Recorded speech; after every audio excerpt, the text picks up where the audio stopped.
Hello beautiful people, it's Maya, and today's mission is to give you some tips as an out-of-state student. If you're an out-of-state student, congratulations, because I will always say that leaving your hometown in your 20s is literally like a cheat code to life, a cheat code to growth. Last week I made a video talking about how you can embrace change. As someone who has literally went from the West Coast to the East Coast for college, I definitely want to make sure that I share some tips with you, some practical things that I wish I knew before I got into college. So the first tip I want to get into is airfare, flights, travel, whatever you're going to do.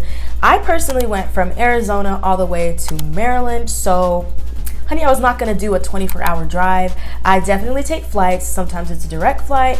Other times, most times, I have to take 2 flights to get there. Especially if you are about to move into your dorm or your residence hall, it is crucial that you can take everything that you need with you. So when you are flying, I suggest going with Southwest just because they give you 2 free carry-on. I personally overpacked the very first time I was going to college in 2019, so I had to leave things with my parents. So if you run out of things, you can just ship things to your dorm, but it makes it a lot easier if you have 2 carry-ons, so you can put everything that you need and, like, you know, your essentials that you need, and you can always buy more things when you get to that other state. And another thing that really helped me is using those vacuum sealed bags, just so I can pack as much as I can and fit in as much as I can so I can go and feel prepared. And of course, when you get to your college, you can go buy your groceries and buy your dorm things. I really loved buying things from Amazon and just shipping it over there.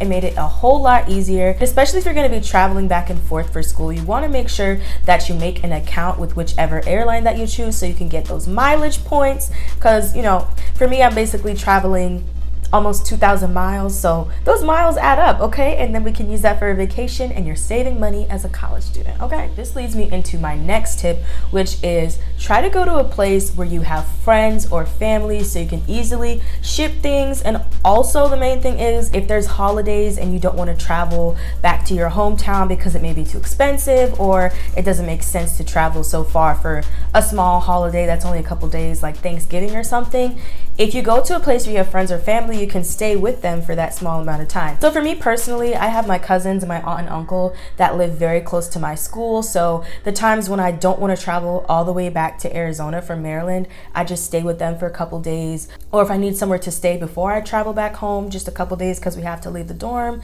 I go ahead and stay with my family that I have close to me. And it's also really helpful to get perspective and tips from somebody that already lives in the state that you are about to go to. So I always ask my cousins things to do, and I ask them what I should expect at my college and the area, because don't do what I did, but I did not do a tour or anything. I kind of just looked it up and applied, you know, had different plans. I made a video way in the beginning of how I was so set on going to one specific school and ended up going to another one. So I didn't do a tour or anything. I literally booked my ticket, got my application, everything together, and went to this state for the first time, okay?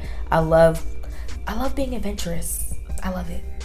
So the next thing I want to talk about is health insurance. And I know that sounds kind of random, but as an out-of-state student, okay, you may not be moving permanently to that place. So some people will go back to their hometown for a dentist appointment or a doctor's appointment, because I know health insurance can kind of get a little wonky if you can't have coverage in multiple states. So I know for my school, you can set up health insurance through the college, and we have a wellness center, so you don't really have to pay for anything. But you know, there's not a dentist in there, so for things like that, you either are going to have to apply for insurance in the state that you're going to for school, so that while you're in school, you can go get that dentist appointment, do whatever you need to do, physical therapy, whatever it is. When COVID happened, I was basically living in between 2 states, so I just continued to go to the dentist in my hometown instead of trying to get health insurance in the other state when everything was just so unknown. But yeah, that is definitely something to consider. Make sure you have that set up so that, you know, you can do what you gotta do. That's just something people don't talk about, and I wish people would have told me that before. So the 4th tip I want to talk about is extremely important, and that has to do with scholarships. Scholarships are very important, especially as an out-of-state student, because you are paying double the amount of tuition if you're not in state, but please do not let that discourage you. There are scholarships, there are grants. As annoying as it sounds, there are possibilities for anything. I'm so grateful and so fortunate that I've been able to get so many scholarships that I haven't really had to worry about payments for school as an out-of-state student, because I know it's expensive, I know it's double the tuition, and you want to make sure that you are leveraging as much as you can. And when I first started college, I did not have a huge background in financial literacy, which is why I'm super passionate about it today. Because my first year, I had to take out a loan, and I didn't realize that I didn't have to take out that entire loan, but we don't have to worry about that anymore.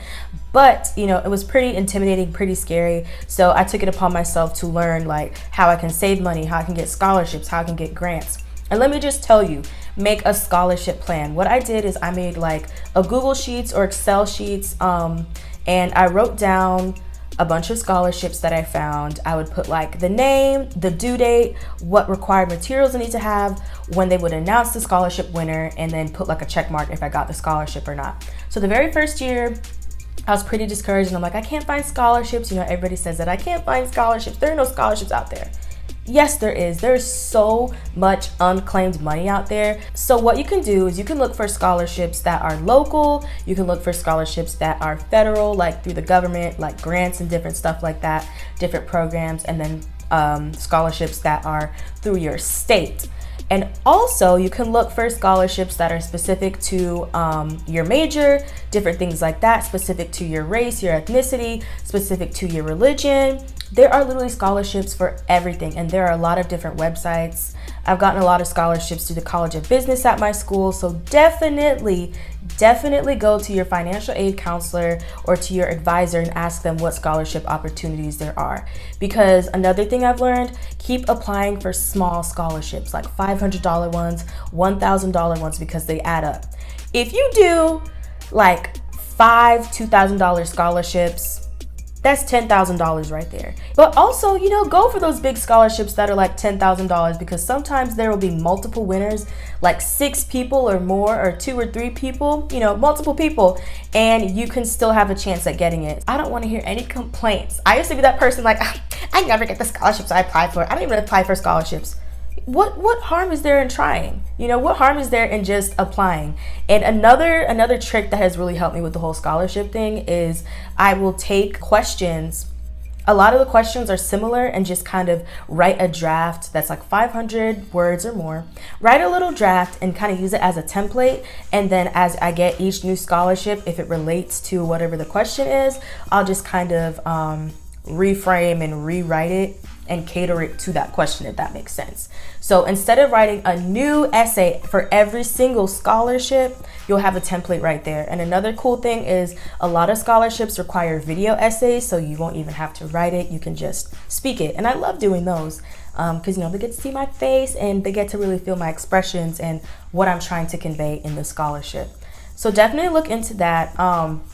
A YouTuber that really helped me with scholarships, her name is Gabby, and I'll put her name right here. Her YouTube channel has really helped me like get really specific on the scholarships that I want.